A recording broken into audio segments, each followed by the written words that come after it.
Anda TV menebar hikmah bersandar Al-Quran dan As-Sunnah.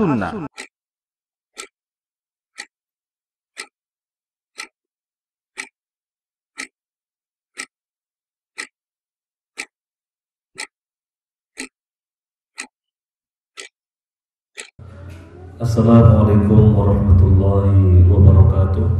Bismillahirrahmanirrahim. Alhamdulillahi rabbil alamin. Wa bihi nasta'inu ala umurid dunya waddin. Wassalatu wassalamu ala asyrafil anbiya'i wal mursalin wa ala alihi wa ashabihi ajma'in, amma ba'd. Bapak-bapak, ibu-ibu, ikhwani, akhwati, rahimani wa rahimakumullah. Banyak sekali kesyukuran yang kita rasakan, sehingga kita pun bersyukur kepada Allah sebanyak-banyaknya. Masdarul muslimin rahimani wa rahimakumullah. Saya sebenarnya tidak pantas menyampaikan suatu materi ilmu din, karena memang saya sendiri masih kuliah. Saya masih kuliah. Kalau teman-teman sudah melanjutkan studi, saya S1 saja belum selesai. Jadi bolak-balik ke Jakarta. Sebentar lagi mau ke Jakarta. Tetapi karena memang diberi kesempatan untuk belajar bersama-sama, ya baiklah. Jadi forum kita adalah belajar bersama-sama.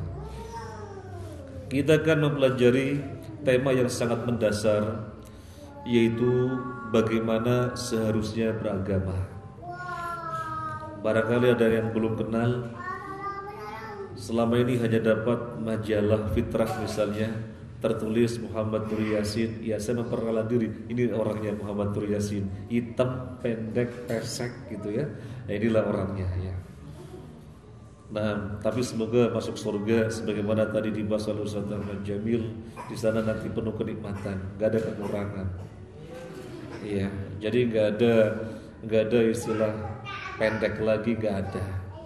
Nanti di sana rata-rata adalah 60 dirok atau barangkali sekitar 30 meter.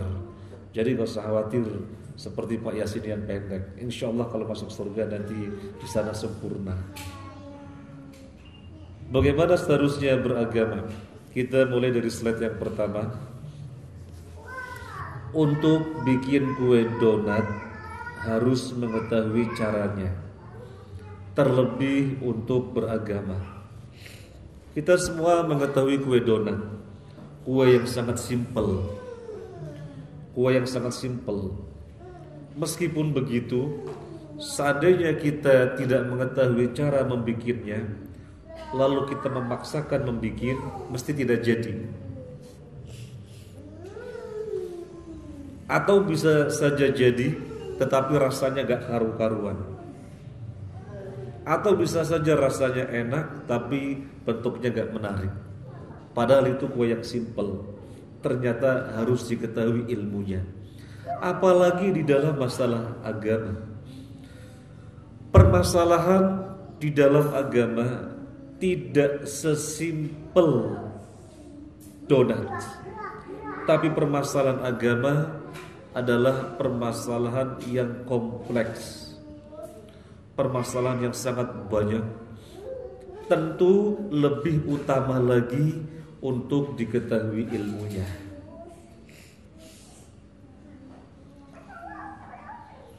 Dan demikian para ulama mengatakan semuanya harus didasari dengan ilmu.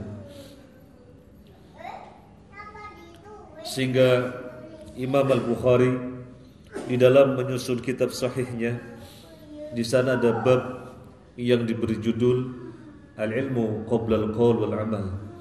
Berilmu terlebih dahulu sebelum berucap dan beramal. Sekali lagi, permasalahan agama adalah permasalahan yang kompleks. Tidak sesimpel kue donat. Maka lebih utama lagi untuk diketahui ilmunya. Sehingga kalau berbicara tentang agama, pembicaraannya benar. sehingga kalau meyakini sesuatu terkait agama, keyakinannya benar. Seandainya bertindak sesuatu yang terkait dengan agama, maka tindak tanduknya benar. Jadi harus diilmui. Harus diilmui. Kita lanjut ke slide yang berikutnya. Pembahasan bagaimana seharusnya beragama. Kita juga pertanyaan, mana yang lebih jernih, air di hulu atau di hilir? Semua kita tentu mengetahui, ketika air mengalir dari hulu, sumber dari pegunungan, terus mengalir sampai hilir, akhirnya masuk ke laut. Kira-kira yang lebih jernih mana? Apakah ketika masih di hulu ataukah ketika sudah sampai di hilir? Mana yang lebih jernih? Hulu. Yang di hulu tentunya lebih jernih, bahkan masih asli, masih murni, karena belum berkecampuran apapun. Ketika mengalir terus sampai hilir, maka masuk ke dalamnya ada yang namanya limbah rumah tangga, limbah pabrik, sampah-sampah, belum bongkahan tanah yang terbawa oleh aliran air sehingga sangat keruh. Itu ketika sampai hulu. Nah, demikianlah kurang lebih gambaran perjalanan syariat Islam. Gampangannya saja,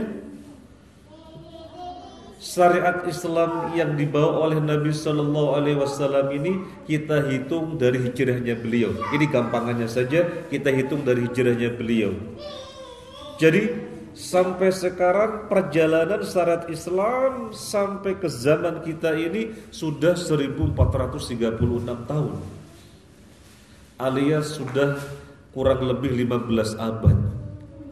Saya bertanya kepada bapak-bapak dan ibu-ibu rahimani wa rahimakumullah, kira-kira syariat Islam yang masih asli murni adalah yang dari sumbernya dari Rasulullah, ataukah ketika sudah berjalan bersama waktu yang sangat panjang, yaitu zaman sekarang ini?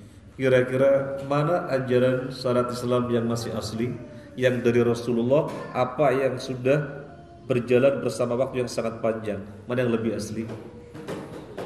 Tentunya yang langsung dari sumbernya, yaitu dari Rasulullah Sallallahu Alaihi Wasallam. Siapa yang mengambil ajaran langsung dari Rasulullah Sallallahu Alaihi Wasallam, dan itulah ajaran Islam yang asli, yang murni? Siapa?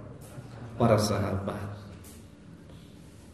Kita melihat yang pertama surat At-Taubah ayat 100. A'udzu billahi minasy syaithanir rajim. Was-sabiqunal awwaluna minal muhajirin wal ansar والذين اتبعوهم بإحسان رضي الله عنهم ورضوا عنه وأعد لهم جنات تجري تحتها الأنهار خالدين فيها أبدا ذلك الفوز العظيم. Was-sabiqunal awwaluna, para pendahulu, minal muhajirin wal ansar, dari kalangan muhajirin dan ansar. Siapa muhajirin dan ansar? Siapa muhajirin dan ansar? Para sahabat. Walladzina taba'uhum bi ihsan, dan orang-orang yang mengikuti mereka dengan baik. Apa kata Allah? Untuk para sahabat dan orang-orang yang mengikuti mereka dengan baik, radhiyallahu anhum, Allah ridha kepada mereka, waradu anhu, dan mereka pun ridho kepada Allah. Sudah Allah ridhoi, Allah nyatakan yang berikutnya, wa'adda lahum jannatin tajri tahtaha al-anharu khalidina fiha abada. Allah sediakan untuk mereka surga-surga yang mengalir di bawahnya sungai-sungai, mereka kekal di dalamnya selama-lamanya. Apa kata Allah berikutnya? Dzalikal fawzul 'adzim. Itulah kemenangan yang besar. Itulah kemenangan yang besar. Dari ayat ini kita melihat ada 3 legitimasi dari Allah untuk para sahabat. Yang pertama, para sahabat dinyatakan sebagai orang-orang yang diridhoi. Yang kedua, para sahabat dinyatakan sebagai orang-orang yang telah disediakan surga untuk mereka. Yang ketiga, para sahabat dinyatakan telah meraih kemenangan yang besar. Sekarang, ada enggak selain sahabat yang dijamin dengan 3 statement ini? Ada enggak? Misalnya disebutkan, wahai orang-orang benowo, kalian Allah ridhoi. Ada? Enggak ada. Enggak ada. Adanya sahabat.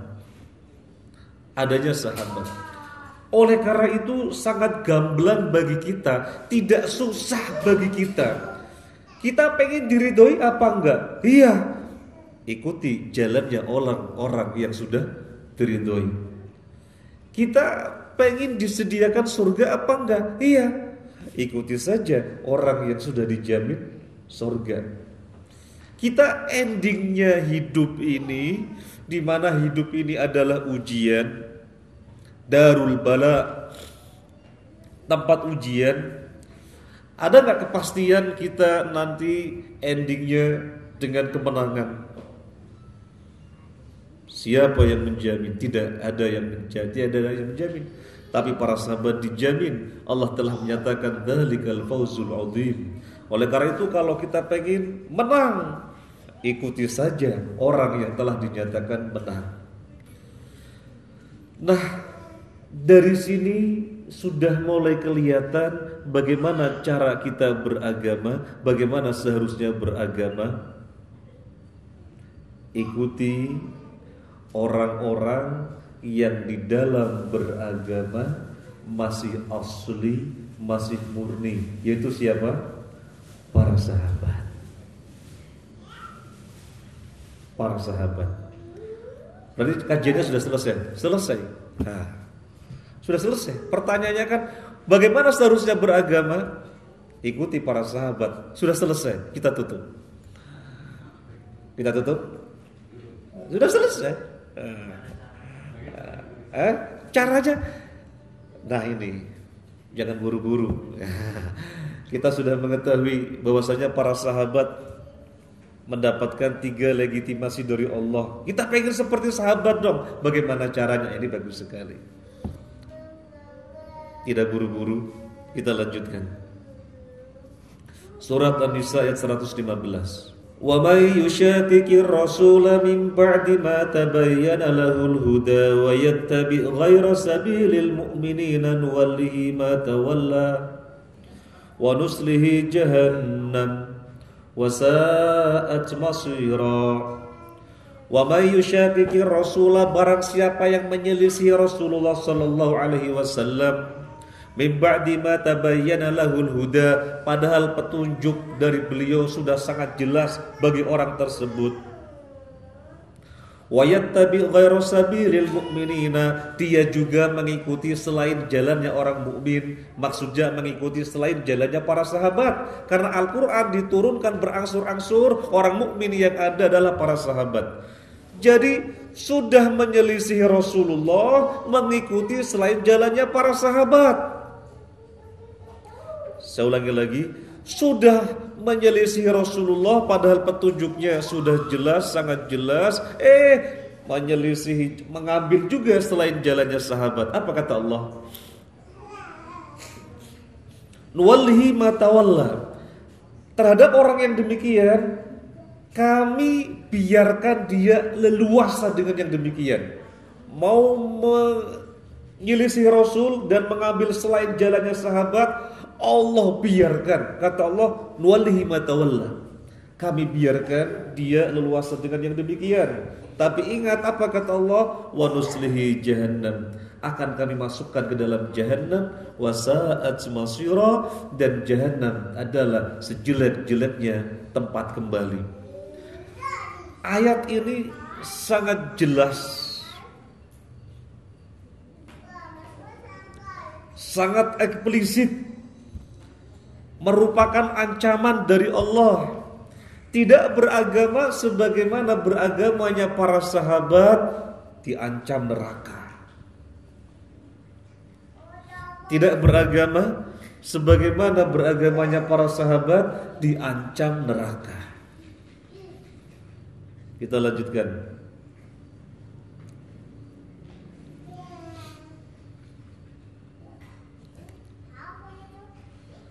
Surat Al-Baqarah 137. Fa in amanu bimithli ma amantum bihi faqad ihtadaw wa in tawallaw fa innama hum fi shiqaq fasayakfikahumullah wa huwas samiul alim. Fa in amanu, seandainya mereka manusia termasuk Yahudi dan Nasrani, seandainya mereka manusia beriman bimithli ma amantum bihi, sebagaimana berimannya kalian. Siapa kalian di sini? Para sahabat. Karena ketika Al-Qur'an turun, kaum mukminin yang ada adalah para sahabat. Maka Allah nyatakan, seandainya mereka manusia beriman sebagaimana berimannya kalian wahai para sahabat, faqad ihtadaw, niscaya mereka mendapatkan petunjuk. Wa in tawallaw, tetapi seandainya mereka berpaling, tidak beragama sebagaimana beragamanya kalian wahai para sahabat, fa innama hum fi shiqaq, maka sesungguhnya mereka berada di dalam pertentangan. Maka sesungguhnya mereka berada di dalam permusuhan. Ini juga ancaman bagi siapa saja yang beragama tidak sebagaimana beragamanya para sahabat. Baik, itu 3 ayat kita nukil dari Al-Quran, atau 3 dalil kita nukil dari Al-Quran. Sekarang kita ambil dari hadis. An Abdullah radhiyallahu an Nabiy sallallahu alaihi wasallam qaal, khairun nasi qarni thumma alladhina yalunahum thumma alladhina yalunahum. Dari Abdullah ibnu Mas'ud radhiyallahu an bahwasanya Nabi sallallahu alaihi wasallam bersabda, sebaik-baiknya manusia adalah masaku, masa aku hidup dan orang-orang yang berada bersamaku. Siapa?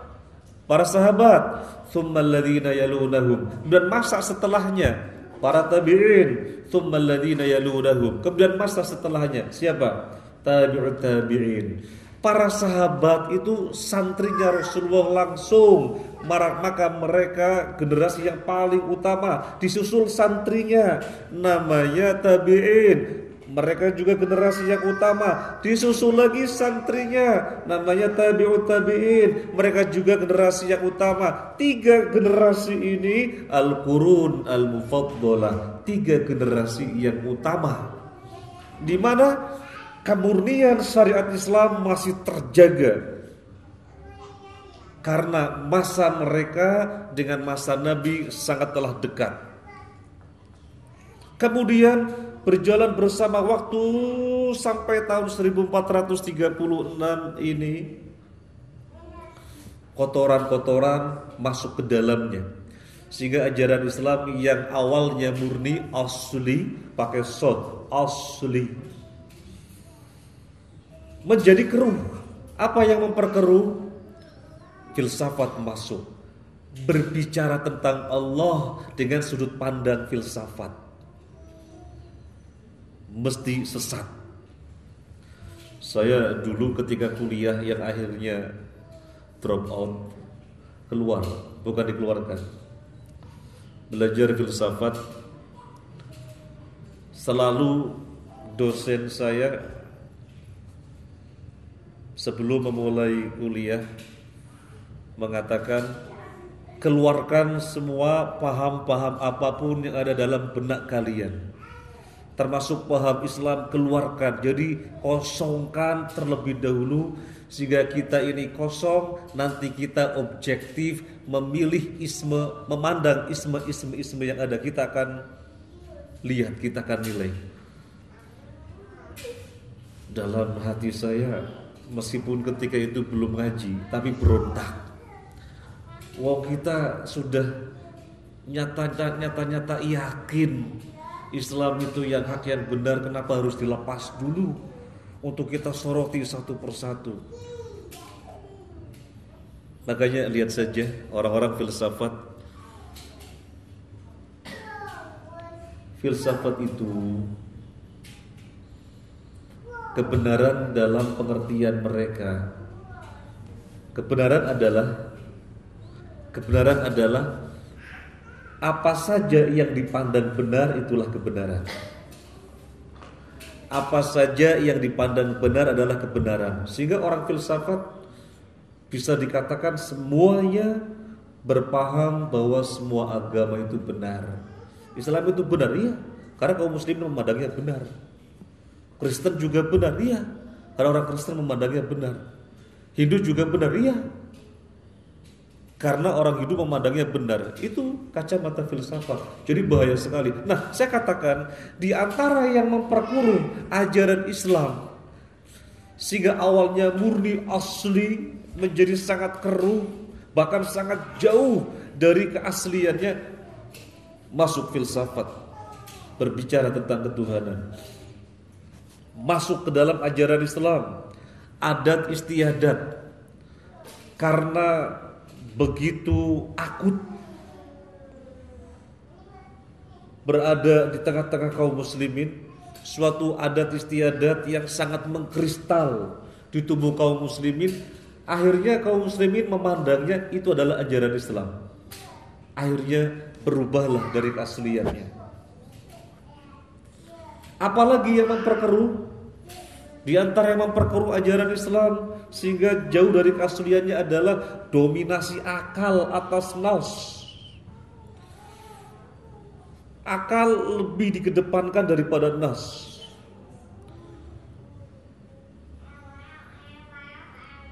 Seperti orang Mu'tazilah, orang Jahmiyah dan semacamnya. Akhirnya ikut andil di dalam memperkeruh kemurnian Islam. Maka kita katakan 3 generasi ini, sahabat tabi'un, sahabat tabi'in dan tabi'ut tabi'in adalah al-qurun al-mufaddalah. 3 generasi utama. Terutama adalah para sahabat. Kemudian kita lanjutkan. Mengambil air dari hulu, itulah pengertian ahlus sunnah wal jamaah. Saya kalau bertanya kepada bapak-bapak, ibu-ibu, hadirin, hadirat, rahimani wa rahimakumullah, mana yang kita sukai? Air yang jernih atau air yang keruh? Mana yang kita sukai?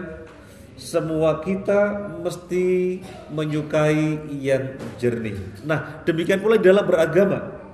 Saya bertanya kepada bapak-bapak, kepada ibu-ibu, di dalam beragama, mana yang ingin kita jalankan di dalam kehidupan beragama? Yang masih asli, murni, apa yang sudah kecampur-campur gak karu-karuan sehingga keruh? Mana yang dipilih? Yang masih asli dan yang masih murni tentu. Nah, mengambil air dari hulu yang masih asli, yang masih murni, itulah pengertian ahlus sunnah wal jamaah. Jadi kita sering sekali mendengar ahlus sunnah wal jamaah, ahlus sunnah wal jamaah, ahlus sunnah wal jamaah. Apa sih pengertiannya? Pengertiannya gampang. Pengertiannya gampang. Apa? Mengambil air dari hulu. Itulah ajaran agama Islam yang masih asli, yang masih murni. Ahlus sunnah wal jamaah.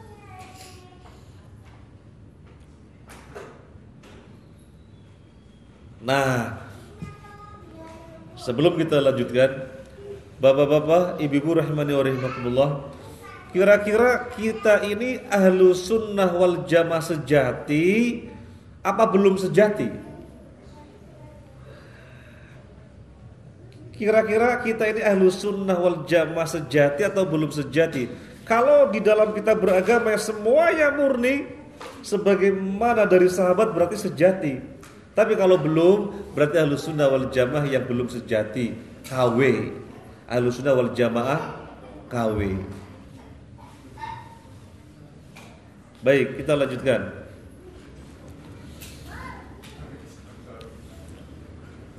Kita ambilkan, kita nukilkan hadis riwayat Imam Abu Dawud dari Abu Hurairah radhiyallahu anhu. Qala Rasulullah sallallahu alaihi wasallam, iftaraqatil yahud ala ihda aw thintaini wa sab'ina firqah wa tafarraqat an-nasara ala ihda aw thintaini wa sab'ina firqah wa taftariqu ummati ala 73 firqah.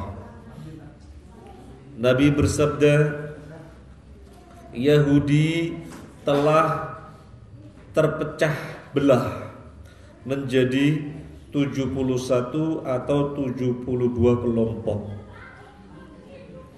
Demikian pula orang Nasrani telah terpecah menjadi 71 atau 72 kelompok. Kemudian Nabi memberitahukan kepada kita, wa taftariqu ummati, dan umatku juga akan terpecah belah. Setelah Nabi menginformasikan kepada kita bahwasanya orang Yahudi telah terpecah belah, orang Nasrani juga telah terpecah belah, kemudian Nabi memberitahukan sesuatu yang nantinya akan terjadi. Umatku juga akan terpecah belah. Ala 73 firqah, menjadi 73 kelompok. Yang berikutnya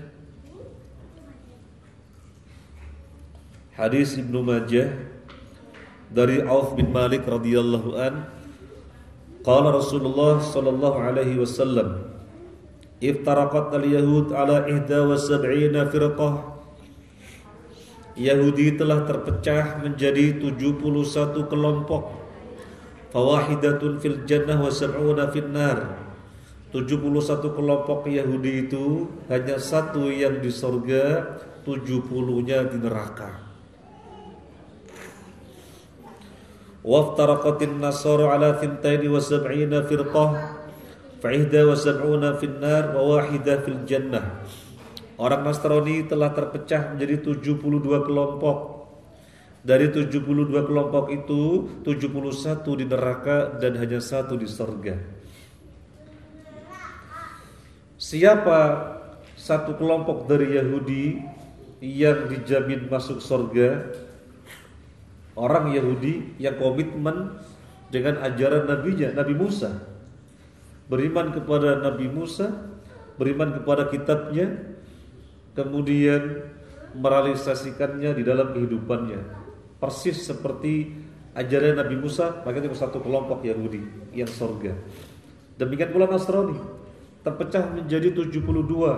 Siapa satu yang di surga yang persis dengan ajarannya Nabi Isa? Nabi Isa tidak pernah mengatakan Allah itu trinitas. Nabi Isa mengatakan Allah itu satu dan menyembah kepada Tuhan yang satu saja, itu Allah Azza wa Jalla. Nah, sekarang kaum muslimin, Nabi informasikan juga akan terpecah menjadi 73 golongan. Dan ketika menyatakan ini, Nabi mendahulunya dengan sumpah. Kita lihat hadisnya, walladzi nafsu Muhammadin biyadihi lataftariqanna ummati ala 73 firqah, wahidatun fil jannah wa 72 fin nar. Demi Allah yang jiwa Muhammad berada di tangannya, benar-benar umatku akan terpecah menjadi 73 golongan, 73 kelompok. Hanya satu yang di surga, sementara 72 yang lainnya berada di neraka. Qila ya Rasulullah manhum. Rasulullah kemudian ditanya, "Ya Rasulullah, siapa yang satu kelompok itu yang di surga?" Umat Islam engkau beritakan akan terpecah menjadi 73 golongan, 72 di neraka, hanya satu yang di surga. Siapa yang satu itu ya Rasulullah?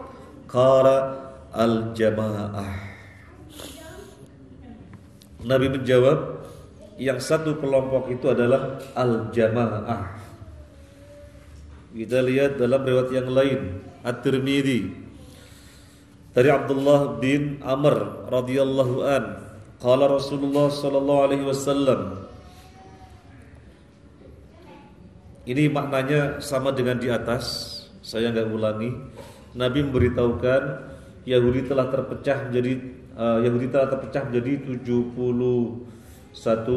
hanya satu yang di surga. Nasrani telah terpecah menjadi 72, hanya satu yang di surga. Kemudian umatku akan terpecah menjadi 73 golongan dan hanya satu yang di surga. Nabi ditanya dalam riwayat ini, siapa yang satu itu ya Rasulullah yang di surga? Qala, yang tulisannya tebal bergaris bawah, yang satu itu ma ana alaihi wa ashabi, suatu jalan yang saya dan para sahabat saya berada di atas jalan itu. Ma ana alaihi wa ashabi. Ada riwayat yang mengatakan ma ana alaihi al-yauma wa ashabi, suatu jalan yang pada hari ini saya dan para sahabat saya berada di atas jalan itu. Maka siapapun umatku sampai hari kiamat nanti yang di dalam beragama meniti jalan yang saya dan para sahabat berada di atasnya, maka dia termasuk yang satu golongan. Maka dia termasuk yang satu golongan yang disebut dengan Ahlus Sunnah wal Jamaah. Hadis di atas ketika ditanya siapa yang satu itu ya Rasulullah, Nabi menyebut al-jamaah. Dalam riwayat yang lain ketika ditanya siapa yang satu itu ya Rasulullah, Nabi menyebut ma ada alaihi wa ashabi. Jadi pengertian jamaah, Ahlus Sunnah wal Jamaah adalah suatu jalan yang saya dan para sahabat saya berada di atasnya. Oleh karena itu tadi sudah kita katakan, apa sih Ahlus Sunnah wal Jamaah? Ahlus Sunnah wal Jamaah adalah mengambil air dari hulu. Do you understand? Yes, alhamdulillah. Pertanyaan hadiah sebelum dilanjut. Pertanyaannya, para sahabat radhiyallahu anhum dijamin oleh Allah dengan 3 jaminan. Siapa? Sebut. Para sahabat dinyatakan oleh Allah dengan 3 legitimasi. Siapa bisa jawab? Silakan.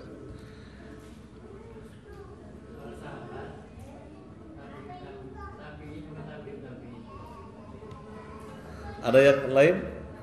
Silakan. Dijamin masuk surga sesuai urutan Al-Quran. Diridhoi, dijamin surga. Pas. Siapa? Ibu-ibu boleh? Silakan. Ya, silakan Mas. Ya. Ya. Ya. Kurang satu.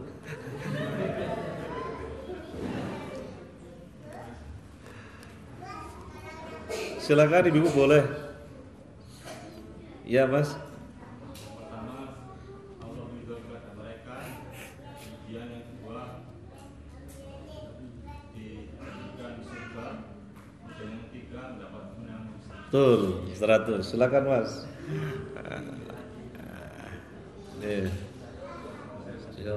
Oke. Sekarang kita lanjutkan.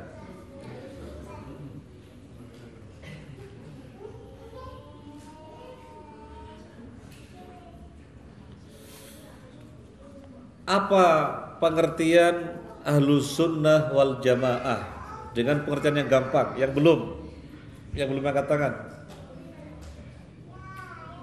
Apa pengertian Ahlus Sunnah wal Jamaah?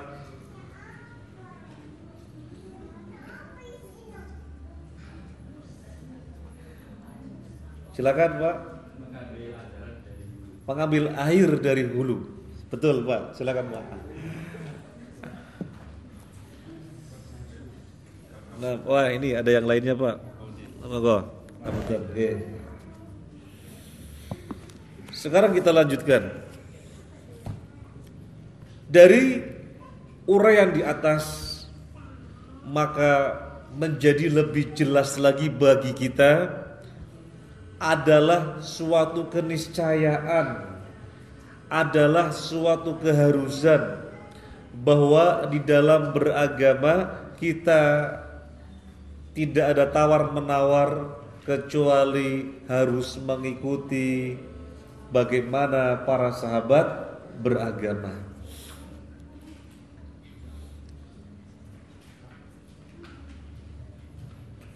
Setelah kita mengetahui hal yang demikian ini, maka masing-masing kita berbicara di dalam hatinya, kalau begitu saya harus beragama seperti para sahabat. Saya harus beragama sebagaimana para sahabat, karena tidak ada jalan yang lain kecuali inilah jalan yang Allah tetapkan, hanya satu. Allah mengancam siapa yang tidak beragama sebagaimana para sahabat. Memang dibiarkan, Allah tidak halang-halangi, tapi diancam wa nuslihi jahannam, akan kami masukkan ke dalam jahannam. Ya, terus sekarang caranya bagaimana? Tadi kan begitu. Tadi kan pertanyaannya begitu. Kita sudah mengetahui bahwasanya suatu keniscayaan, suatu keharusan beragama itu sebagaimana yang para sahabat beragama. Ini tidak ditawar-tawar.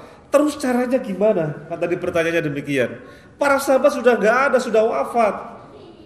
Sudah 15 abad yang lalu kehidupan para sahabat. Terus gimana kita pengen seperti para sahabat? Biar ikut diridhoi oleh Allah sebagaimana mereka telah diridhoi, biar dimasukkan ke dalam surga sebagaimana Allah telah sediakan surga untuk mereka, dan biar ending kita adalah al-fawz al-azim. Gimana caranya? Ini caranya. Gak boleh tidur. Meskipun kita rekreasi di kebun teh, ini perdana bagi saya seumur hidup. Masuk ke kebun teh. Terus terang, luar biasa. Udaranya juga sangat sejuk. Saya ingat saya gak bawa istri gitu aja. Cari istri lagi, tapi jangan dimunang.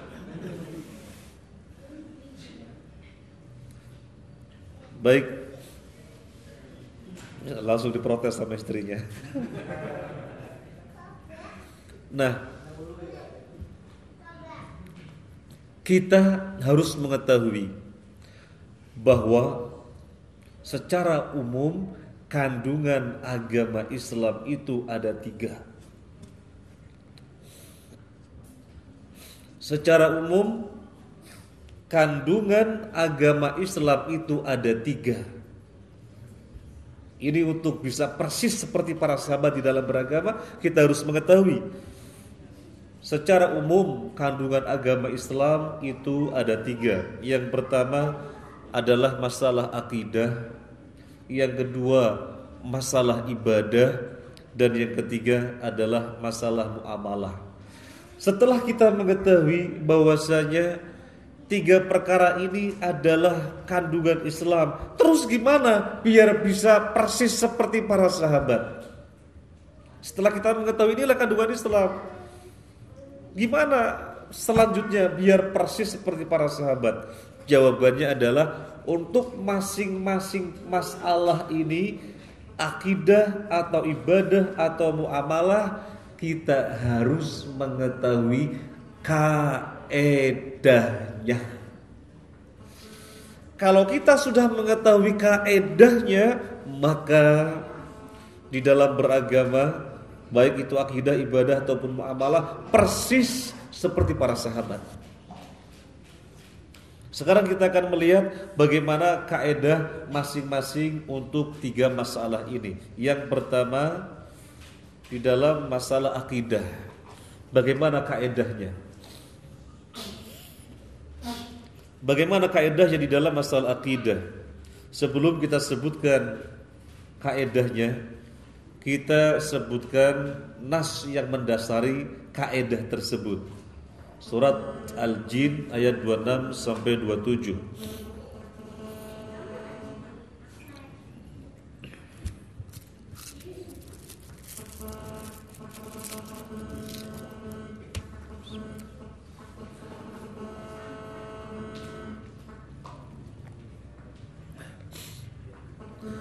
Alimul ghaibi fala yudhiru ala ghaibihi ahada illa man irtadha mir rasul. Alimul ghaibi, Allah zat yang mengetahui perkara ghaib. Fala yudhiru ala ghaibihi ahada, dan Allah tidak pernah memperlihatkan perkara ghaib kepada siapapun illa man irtadha mir rasul, kecuali orang yang dia ridhoi dari utusannya, malaikat dan Rasulullah sallallahu alaihi wasallam. Yang kedua, surat Al-A'raf ayat 188. Qul la amliku li nafsi naf'an wa la dharran illa ma syaa Allah. Walau kuntu a'lamul ghaiba lastakthartu minal khairi wa ma massaniya su'. In ana illa nadhiru wa basyirul liqaumin yu'minun.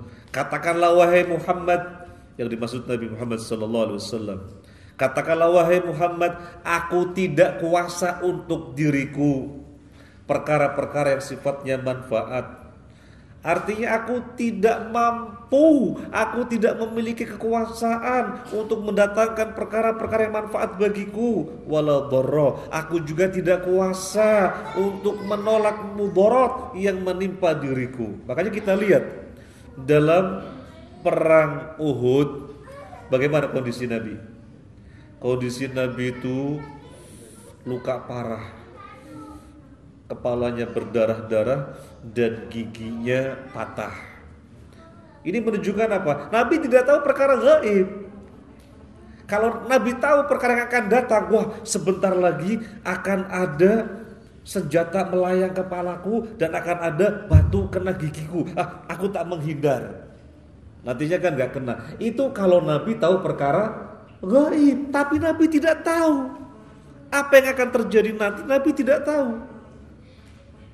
Dan Allah perintahkan kepada Nabi, katakan wahai Muhammad, intinya aku tidak tahu perkara gaib. Illa masya Allah, kecuali kalau Allah menghendaki. Walau kuntu a'lamul ghaiba lastakthartu minal khair wa ma massaniya su. Seandainya aku mengetahui perkara gaib, niscaya yang menimpa aku adalah yang baik-baik, dan aku tidak pernah ditimpa yang jelek-jelek. Gak akan terjadi seperti dalam perang Uhud. Gak akan pernah terjadi seperti ketika beliau mendakwai orang-orang Taif, dilempari dengan batu, dibilangin gila, akhirnya kakinya berdarah-darah sampai malaikat menjaga gunung menawari seandainya Nabi mau akan ditimpakan mereka dengan gunung. Seandainya Nabi tahu nanti di situ akan dilempari batu, saya gak melakukan ke situ. Nanti dulu, biar tidak ada batu yang dilempar. Ini kalau Nabi tahu, Nabi tidak tahu. Dari dua ayat ini apa kesimpulannya? Tidak ada yang tahu perkara gaib kecuali Allah. Nabi pun tahu kalau Allah kasih tahu. Maka inilah sakit semangatnya. Maka inilah kaidah di dalam masalah akidah. Jadi kita tidak boleh berbicara dan tidak boleh menjadikan sesuatu sebagai keyakinan kecuali sebatas yang telah diinformasikan oleh Allah dan Rasulnya. Ini kaidah dalam perkara akidah, di mana akidah adalah perkara gaib. Contoh yang paling gampang begini, ini biar lebih mudah dipahami, kaidah ini kita ambil contoh yang paling gampang yang tentunya nanti dipelajari lebih lanjut. Bapak Ibu, saya bertanya, tugas malaikat Jibril itu apa? Menurunkan wahyu kepada siapa? Para rasul. Kenapa Bapak Ibu bisa menjawab? Malaikat Jibril itu menurunkan wahyu tugasnya, dan Bapak Ibu meyakini itu tugasnya malaikat Jibril, berani menyampaikan dan dijadikan sebagai keyakinan. Kenapa Bapak berani berbuat demikian? Itulah yang diinformasikan. Jadi kita berbicara dan berkeyakinan terhadap sesuatu sebatas yang ada informasi syar'iyyah, yang ada informasi Al-Quran dan hadis. Di luar yang tidak ada informasi, ya nggak boleh kita berbicara dan tidak boleh dijadikannya sebagai keyakinan karena tidak ada informasi. Sekarang saya bertanya kepada Bapak Ibu, loh Bapak Ibu, sekarang loh sudah tidak ada Rasul, Nabi Muhammad SAW sudah wafat. Jadi malaikat Jibril tugasnya apa sekarang? Tugasnya apa sekarang?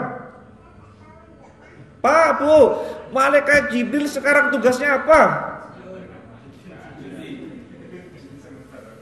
Jawab, wallahu a'lam. Ini kaedah di dalam masalah akidah. Kita tidak berbicara dan tidak menjadikan sesuatu sebagai keyakinan kecuali sebatas yang telah diinformasikan oleh Al-Quran dan hadis. Jangan seperti mereka yang kemudian mereka-reka, oh tugasnya malaikat Jibril mungkin sekarang azan di bulan, makanya Neil Armstrong ketika ke sana dengar suara bulan, itu malaikat Jibril, berarti sekarang tugasnya azan. Gak boleh. Atau sebagaimana dikatakan oleh Mas tadi, misalnya pensiun juga gak boleh. Gak boleh.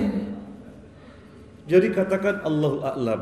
Nah, kalau kaedah ini telah dipahami dengan baik, nanti gampang mempelajari bab akidah yang lain, misalnya asma wa sifat. Allah mengatakan ini sekedar contoh biar lebih gampang tentang kaedah dalam masalah akidah. Misalnya Allah menyatakan dirinya berada di atas arsy. Ada beberapa ayat dalam Al-Quran. Misalnya dalam surat Toha ayat 5, Ar-Rahmanu 'alal arsy istawa. Allah Ar-Rahman 'alal arsy, berada di atas arsy, istawa, bersemayam. Pendekatan bahasa kita dalam bahasa Indonesia, istawa, bersemayam. Jadi kalau kita ditanya di mana Allah? 'Alal arsy, istawa 'alal arsy. Loh, kok kamu berani mengatakan Allah istawa 'alal arsy? Loh gimana gak berani? Allah bilang begitu Dalam Al-Quran Allah bilang bersayap di atas arsy, istawa di atas arsy, itu yang kita katakan. Loh, kata orang-orang Allah di mana-mana. Kata siapa? Kata orang-orang. Kamu pengen ikuti kata Allah apa kata orang-orang? Yang mau diikuti kata Allah apa kata orang-orang? Tentunya ini akidah. Perkara gaib tidak ada yang tahu kecuali Allah. Rasul baru tahu setelah Allah beritahu. Oleh karena itu, di dalam berbicara masalah akidah yang ini merupakan perkara gaib, harus sebatas dengan informasi. Selebihnya yang tidak diinformasikan, maka kita tidak mereka-reka, tidak menebak-nebak. Insyaallah bisa dipahami? Insyaallah bisa dipahami? Baik, ini kaedah di dalam masalah akidah. Sekarang kaedah di dalam masalah ibadah. Tapi sebelumnya pertanyaan dulu. Sebutkan kaedah di dalam masalah akidah. Tadi sudah, yang belum? Ibu-ibu, siapa? Ada siapa?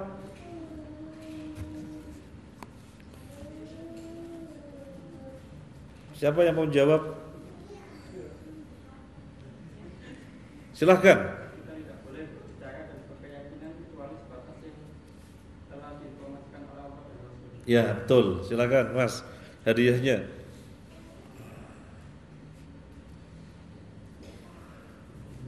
Naam. Selain hadiahnya penting, ada yang penting yang lainnya. Apa? Saya pengen tahu Bapak Ibu ngantuk apa enggak.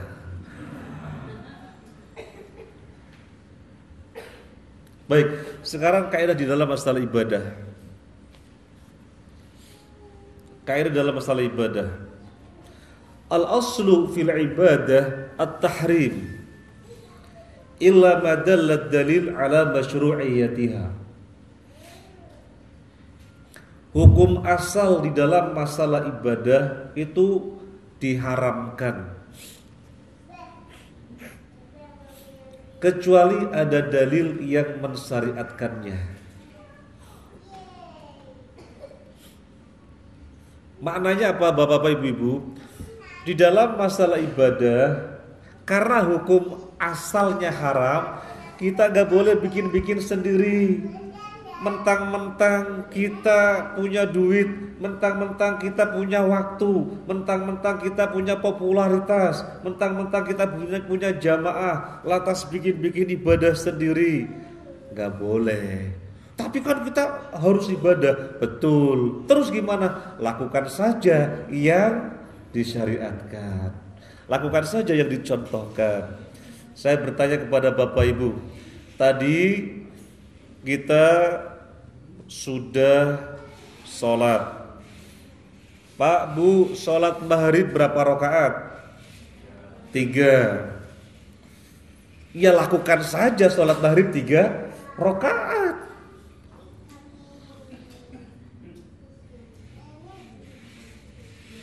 Wah, masa sih cuma 3 rakaat, ringan banget. Saya irikan fisiknya kuat, apalagi baru minum pil kuat. Saya mau 7 rakaat biar pahalanya tambah banyak. Kira-kira sah apa tidak sah? Malah tidak sah dan malah dosa. Malah tidak sah dan malah dosa. Karena ketentuannya 3 rakaat saja. Begini loh Pak Bu, kaidah di dalam masalah ibadah. Bapak Ibu,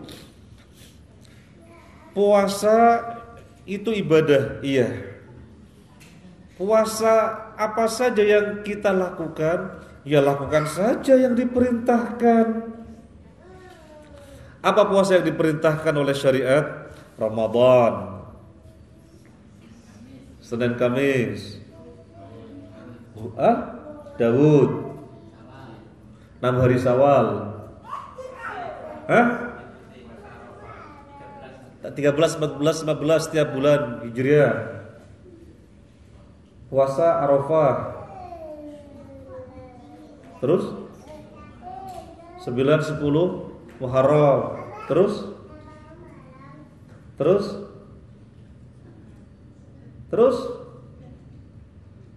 yang ada dalilnya saja. Sudah selesai, ngapain terus saya parkir?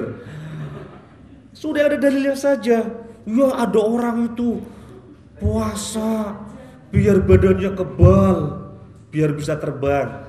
Kira-kira boleh apa enggak? Enggak boleh. Kenapa enggak boleh? Enggak ada contoh dari Nabi puasa untuk kekebalan, puasa biar bisa terbang, tidak ada.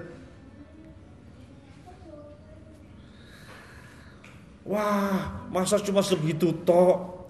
Saya mau puasa bulan Rajab. Karena puasa bulan Rajab itu hebat. Ada gak kekhususan puasa bulan Rajab?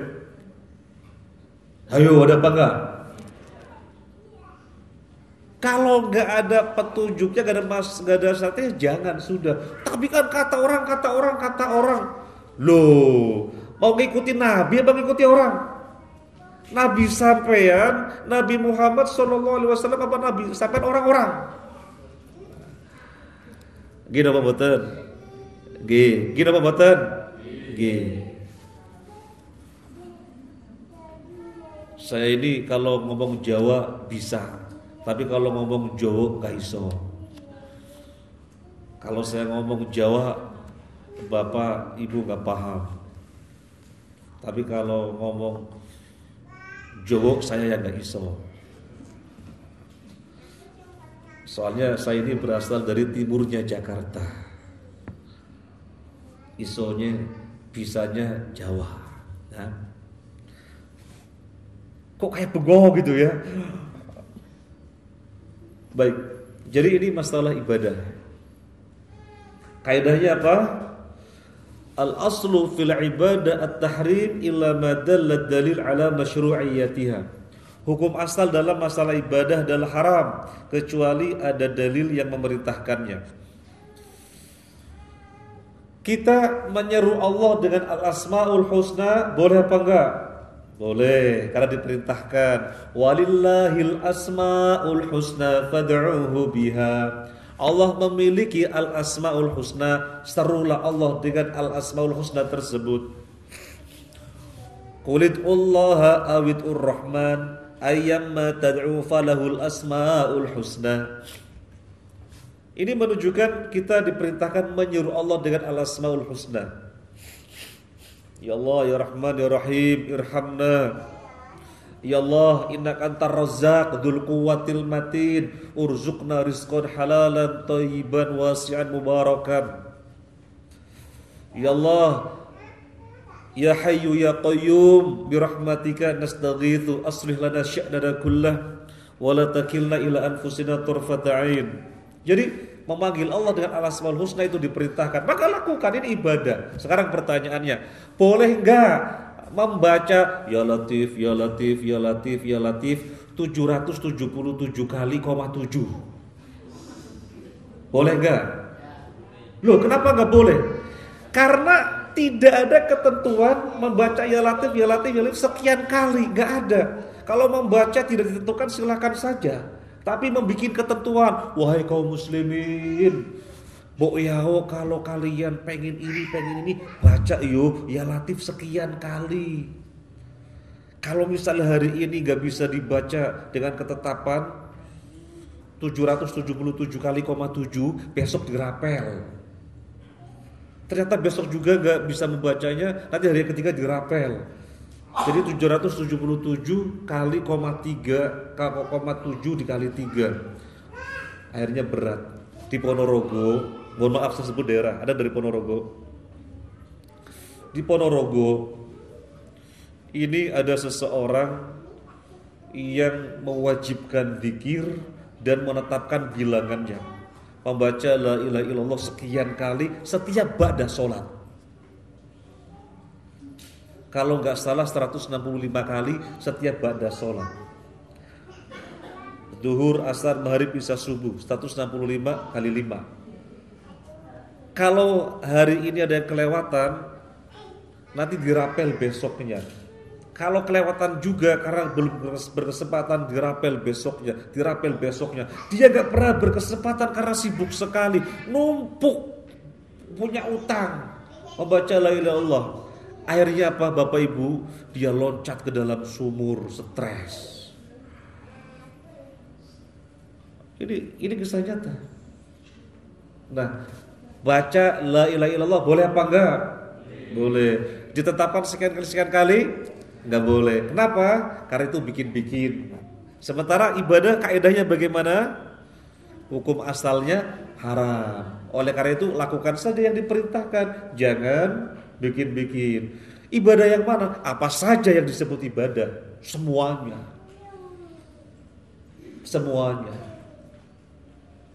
Pokoknya yang disebut ibadah, semuanya ini kaidahnya. Jangan kemudian didasarkan kepada akal. Menurut akal kan baik. Atau dari sisi sosial kan baik. Gak boleh.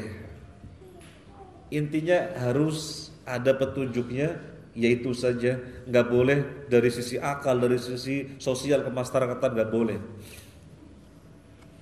Kalau ibadah sadarannya akal, bukan petunjuk dalil, maka Bapak Ibu akan sholat ketika takbir gak hanya Allahu Akbar. Allahu Akbar. Tidak cukup hanya Allahu Akbar. Karena kalau kita menyebut sifat Allah hanya Akbar, berarti kita bakhil. Bakhil banget sih, wong sifat Allah banyak kok, disebut Akbar saja. Boya sebanyak-banyaknya. Allahu Akbar, Ar-Rahman, Ar-Rahim, Al-Malik, Al-Qudus, As-Salam, Al-Mu'min, Al-Muhaimin, Al-Aziz, Al-Jabbar, Al-Mutakabbir. Wah, kan lebih baik. Karena sifat Allah banyak, gak hanya Akbar saja. Kira-kira ada orang melakukan apa enggak? Enggak ada. Coba kalau mereka ditanya, kenapa kalian enggak melakukan? Kan ini baik, enggak ada contohnya. Nah itu, bahwasanya apapun yang disebut ibadah harus ada contohnya. Nah, sekarang di antara nas yang melatar belakangi kaidah ini adalah hadis Muslim dari Aisyah radhiyallahu an.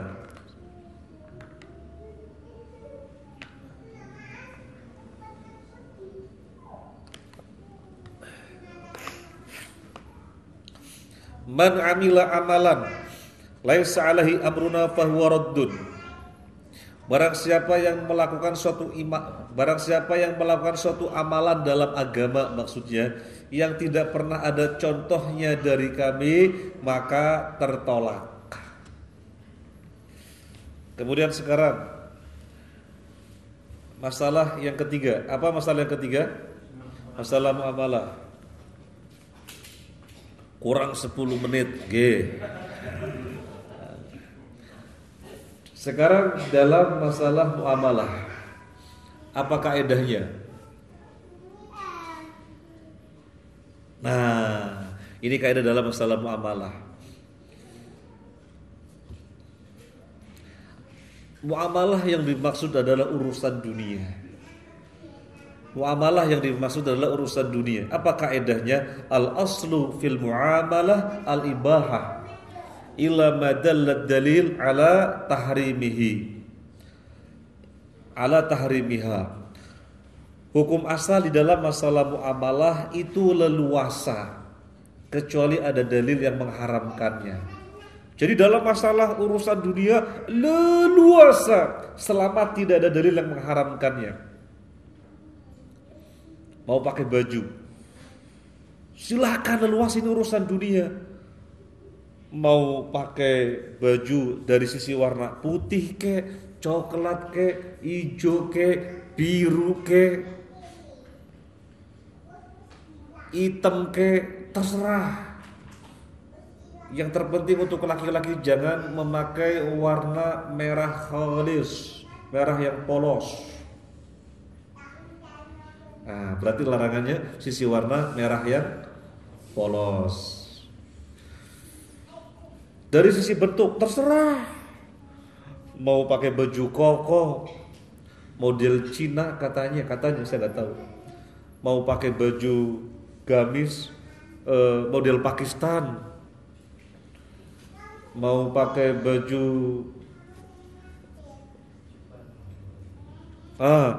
nasional, model Nusantara, baju batik ciri khas Indonesia, terserah. Modelnya terserah. Yang terpenting untuk kaum laki-laki di atas mata kaki. Jadi ketentuannya itu bebas, terserah. Yang terpenting kaum laki-laki di atas mata kaki. Lalu untuk ibu-ibu gimana? Ya terserah. Yang terpenting seluruh tubuh tertutupi kecuali wajah dan telapak tangan. Bajunya harus longgar sehingga tidak membentuk lekak-lekuk tubuh. Harus longgar. Dan tidak boleh transparan karena bisa tembus pandang. Dan tidak boleh menyerupai pakaian laki-laki. Kemudian tidak boleh syuhroh. Syuhroh itu apa bahasa sininya, Ustaz? Apa bahasa sininya? Untuk mencari perhatian. Untuk mencari perhatian. Ibu-ibu sudah pakai pakaian syar'i dalam istilahnya memakai jilbab sudah bagus-bagus, kemudian dikasih sayap Superman. Nah, orang pada lihat, itu namanya syuhro. Gak boleh, ya. Bapak-bapak sudah memakai pakaian yang syar'i, terserah modelnya, warnanya sudah syar'i, dan celananya di atas mata kaki sudah syar'i, sudah baik-baik seperti ini, sudah dikasih kupu-kupu, orang pada lihat. Itu namanya syuhro, gak boleh. Jadi untuk mencari perhatian gak boleh. Adapun seandainya ada wanita yang sampai memakai cadar, itu keutamaan yang luar biasa. Loh, kenapa dikatakan keutamaan yang luar biasa? Yo iyo. Saya tadi sampaikan apa? Pakaian wanita itu bagaimana? Menutup seluruh tubuh kecuali wajah dan telapak tangan. Berarti kaki ditutup apa enggak? Berarti kaki ditutup. Lah, kaki saja ditutup, apalagi wajah. Kira-kira ada enggak lelaki yang tertarik kepada wanita melihatnya kakinya dulu, kakinya bagus, ya.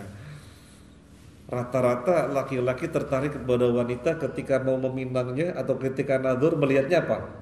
Wajah. Nah, kaki saja ditutup apalagi wajah, kan begitu. Oleh karena itu, seandainya ada wanita yang sampai memakai cadar, itu orang-orang yang telah Allah beri kemudahan. Apalagi zaman sekarang, di saat wanita ketika memakai baju berlomba-lomba memakai baju bayinya, kemudian dia bisa memakai cadar, maka ini keutamaan yang luar biasa. Nah, jadi di dalam masalah muamalah itu leluasa selama tidak menyelisihi dalil. Nah, hukum asal dalam masalah muamalah adalah leluasa kecuali ada dalil yang mengharamkannya. Dagang, urusan dunia terserah, mau dagang apa terserah, mau cilok, mau pentol kambing, pentol sapi, terserah, asal jangan pentol tikus. Gitu ya. Terserah, bebas. Dagangnya mau pakai kios atau keliling, terserah. Pokoknya urusan dunia, urusan muamalah itu leluasa sekali. Yang terpenting jangan menyelisihi larangannya. Nah, Bapak-bapak, Ibu-ibu rahimani wa rahimakumullah, ini berbanding terbalik dengan urusan ibadah. Kalau ibadah, saya melakukan ibadah, tunggu dulu, ada dalilnya apa enggak? Mau ibadah, tunggu dulu, ada dalilnya apa enggak? Tapi urusan dunia, terserah. Yang terpenting tidak melanggar larangan. Jadi 180%, 180 derajat maksud saya, 180 derajat terbalik antara kaidah ibadah dan muamalah. Nah, zaman sekarang itu dibalik, akhirnya kaum muslimin mundur. Kaidah untuk ibadah dijadikan kaidah muamalah, kaidah untuk muamalah dijadikan untuk kaidah ibadah. Karena kaidah muamalah diletakkan di kaidah ibadah, akhirnya kaum muslimin pinter-pinter bikin ibadah. Sampai ada jamiyah kulhu. Karena pintar sekali bikin kreasi. Bapak Ibu tahu jamiyah kulhu? Kulhu maksudnya kul huwallahu ahad. Namanya jamiyah kulhu. Setiap membernya disuruh membaca kul huwallahu ahad 10.000 kali. Kalau sudah 10.000, setor kepada Pak Kiai khataman. Pak Kiai saya sudah khataman. Nanti orang datang lagi, Pak Kiai saya sudah 10.000 khataman terus setiap hari. Dan itu mereka merasa mulia dengan amalannya. Di mana-mana membernya membawa tasbih atau membawa ceklok-ceklok. Apa itu ceklok apa? Apa namanya itu yang ceklok-ceklok? Kloter. Itu kalau sudah 10.000 setoran. Ya gini akibatnya, kreasinya dalam masalah ibadah. Akhirnya ada jamiyah kulhu. Akhirnya ada orang bikin sholawat. Sholawat apa? Sholawat fulus. Ada orang bikin sholawat fulus. Fulus itu artinya fulus? Duit. Kalau membaca ini sekian kali nanti jadi kaya raya. La haula wala quwata illa billah. Karena apa? Karena ini kaedah muamalah diterapkan dalam kaedah ibadah. Sementara kaedah muamalah urusan dunia pakainya kaedah ibadah.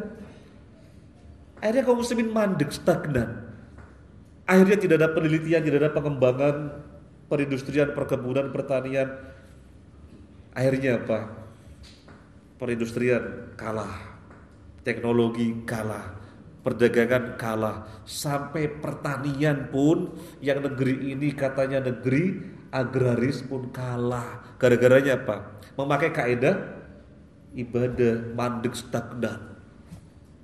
Kiranya ini yang bisa kita sampaikan. Sebenarnya ada 36 slide, tetapi kita baru menyampaikan 9. Berarti baru seperempatnya. Ya selebihnya ya silakan bapak-bapak, ibu-ibu ngaji dengan Ustaz Ahmad Jamil karena yang lebih dekat. Karena memang strategi kita banyak membuka lahan pengajian, kemudian yang isi kita harapkan yang lebih dekat. Kita buka di daerah Gresik, ternyata yang lebih dekat itu dari Al-Furqan, ya kita minta dari Al-Furqan yang lebih dekat. Kita buka di Sidoarjo, ternyata yang lebih dekat adalah Ustadz Syahputra, ya beliau yang isi kita. Ya, kalau saya diminta ke tempat Bapak untuk belajar bersama ya sifatnya jarang-jarang sajalah, misalnya setahun sekali kan begitu ya. Sifatnya jarang-jarang. Nah, ini saja. Terima kasih dan mohon maaf atas hal-hal yang kurang berkenan. Kalau yang saya sampaikan benar tentunya dari Allah Azza wa Jalla. Kalau ada yang salah tentunya dari saya sendiri, dan saya memohon ampun kepada Allah. Kemudian yang terakhir, terus terang sekali saya senang dengan acara semacam ini. Saya berharap kedepannya suatu saat nanti bisa membawa 100 keluarga. Karena kan nggak murni rekreasi, tetapi ada ngajinya. Bisa nanti ada format permainan dengan anak-anak yang di situ ada nilai pendidikan, misalnya tebak-tebakan tentang malaikat, tentang Rasul apa dan seterusnya. Jadi anak-anaknya juga nggak rekreasi saja. Itu bagus sekali kalau dibikin begitu. Dan bisa dikembangkan. Ini kan misalnya Benowo dan sekitarnya, nanti mana dan sekitarnya, kita ajak orang-orang rekreasi, wah asik rekreasi. Kemudian ada ngajinya, kan asik ya. Dan gak harus mahal gitu ya, kecuali yang pengen mahal. Terima kasih. Subhanakallahumma wa bihamdika asyhadu an la ilaha illa anta astaghfiruka wa atubu ilaik. Wassalamualaikum warahmatullahi wabarakatuh.